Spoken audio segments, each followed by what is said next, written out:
Hello friends, welcome to my channel Kahkasha youtuber channel में आपका बहुत बहुत स्वागत है, वेलकम है। तो फ्रेंड्स, हम आपको बता दें कि अभी अभी सूत्रों से पता चला है कि श्रेया मैडम जो है काफ़ी ज़्यादा डिप्रेशन में चली गई हैं, काफ़ी ज़्यादा डिसअपॉइंट है और बहुत ज़्यादा वो अपने आप को अकेला फील कर रही है। तो ऐसा क्यों हुआ है, क्या वजह है इसकी, अनिरुद्ध? चलिए दोस्तों, पूरी खबर हम आपको आगे बताएं, लेकिन इससे पहले आपने अभी तक हमारे चैनल को सब्सक्राइब नहीं करा है, सब्सक्राइब कर लें और बेल आइकन भी ज़रूर दबा दें ताकि अगली नोटिफिकेशन आपको सबसे पहले मिले। तो फ्रेंड्स, हम आपको बता दें कि श्रेया मैम जो कि इंडियन आइडल सीज़न 15 में एज अ जज की भूमिका निभा रही थी। एज अ जज थी, वो कंटेस्टेंट को जज कर रही थी, उनके अच्छे बुरे की बता रही थी कि उन्होंने क्या सुर लगाए हैं सही और क्या सुर गलत लगाए हैं। तो ये उनका काम है, जज करना। लेकिन दोस्तों, यहाँ पर काफ़ी ज़्यादा ट्रोल हो रही हैं इस बार श्रेया घोषाल और साथ ही साथ में विशाल दादलानी भी।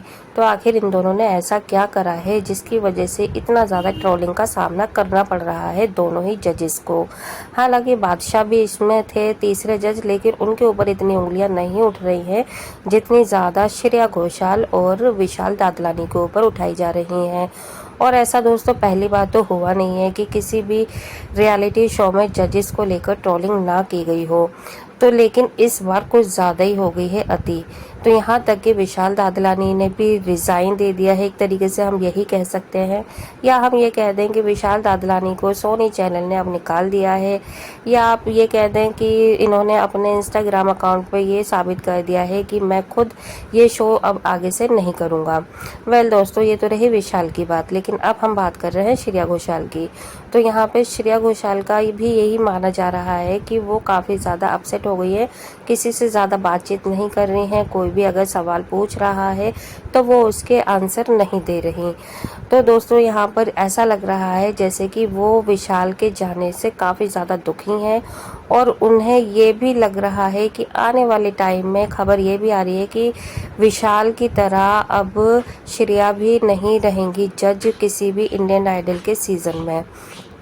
क्योंकि दोस्तों, इस सीज़न में सीज़न 15 में काफ़ी ज़्यादा इन्हें बुरा भला कह रहे हैं कंटेस्टेंट और उनके जितने भी फैंस हैं वो और घर वाले, जिन्हें इन्होंने बाहर कर दिया था। तो दोस्तों, ये इनका काम है जज करना। अगर इन्हें सही नहीं लगा तो इन्होंने अपना फैसला दे दिया। लेकिन देखिए, हम पूरी तरीके से सहमत भी नहीं हैं इस बात से कि ये जज हैं तो कोई भी फैसला ले सकते हैं। हालांकि हम तो सिर्फ देख सकते हैं कि हाँ जी, इन्होंने क्या करा है। जैसा कि हमने अपनी और भी वीडियो में बताया है कि एज अ जज इन्होंने कुछ फैसले गलत लिए थे, जिसकी वजह से हमारी खुद के चैनल पर इनके खिलाफ मतलब हमने कुछ कुछ बोल दिया है। लेकिन देखो, वो शायद हमने खिलाफ भी नहीं बोला, जो हमें दिखा इसलिए हमने बोला।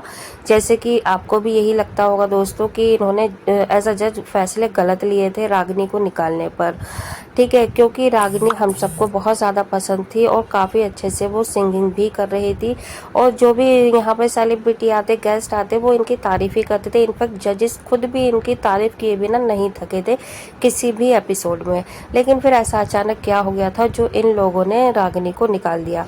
तो जस्ट इसी वजह से हम लोगों ने भी इनको बोला है कि इन्होंने गलत फैसला लिया।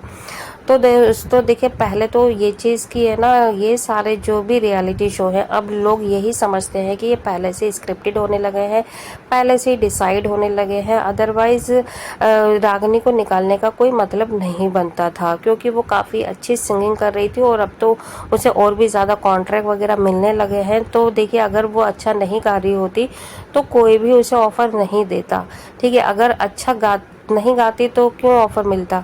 तो और कंटेस्टेंटों को भी तो ऑफ़र मिल सकता था ना, अगर किसी को देना ही होता तो। उसे छोड़कर रागिनी को ही क्यों सब लोग दे रहे हैं सारे कॉन्ट्रैक्ट और सारे ऑफ़र? तो इसी बात से अंदाज़ा लगा सकते हैं आप लोग भी कि यहाँ पर जजेस के फैसले कुछ गलत थे, जिसकी वजह से उन्हें ट्रोलिंग का सामना करना पड़ा। अब हम बात करते हैं दोस्तों अनिरुद्ध की, क्योंकि अनिरुद्ध को भी इन्होंने निकाला। अनिरुद्ध को ये ज़बरदस्ती लेकर आए थे टॉप 6 में।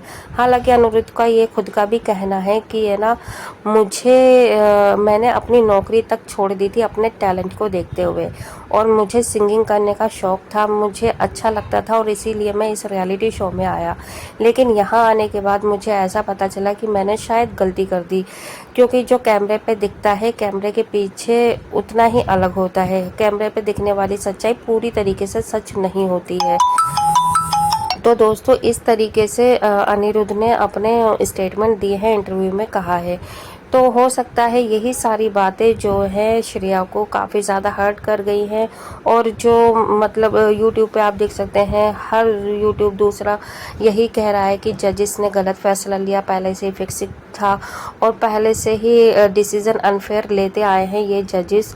तो शायद ये चीज़ें इन्हें अब बर्दाश्त नहीं हो पा रही हैं, तो इसकी वजह से ये काफ़ी ज़्यादा सदमे में चली गई हैं और ये ज़्यादा बातचीत नहीं कर रही हैं इस बारे में। और यही शायद इनका लेकर इन्होंने ये फैसला लिया होगा कि अब ये आगे से इंडियन आइडल 16-17 ये आगे नहीं इसका हिस्सा रहेंगी।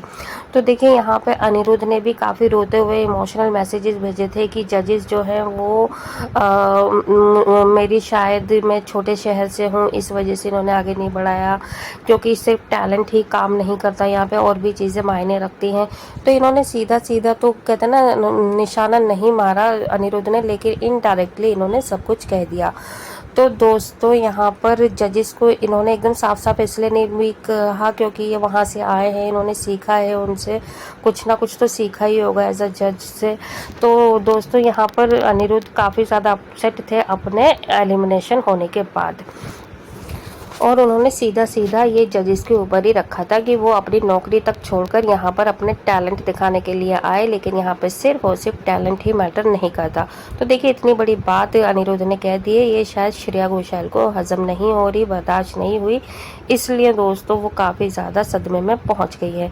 तो दोस्तों आप हमें अपनी राय कमेंट बॉक्स में कमेंट करके ज़रूर बताइएगा, क्या दोस्तों श्रेया घोषाल को नेक्स्ट सीज़न करना चाहिए या नहीं, या फिर वो जैसे बॉलीवुड में और अपने सिंगिंग कर रही हैं उन्हें उसी इंडस्ट्री में रहना चाहिए।